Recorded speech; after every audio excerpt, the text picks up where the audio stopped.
Sa lahat ng mga namasyal at nakapag-field trip sa Manila Zoo, sigurado ang ilan sa inyo may litrato kasama ang sikat at dambuhalang atraksyon dito, ang elepanteng si Vishwa Mali o mas kilala bilang si Mali.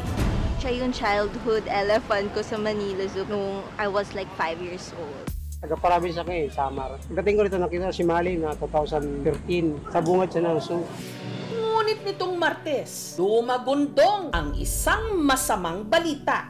Kinalulungkot ko pong ibalita sa inyo ang pagpanaw po ng ating minamahal na si Vishwa Maali na mas kilala po nyo sa pangalang Mali dito po sa loob ng Manila Zoo sa ganap ng 3:45 ng hapon ngayon pong araw, November 28.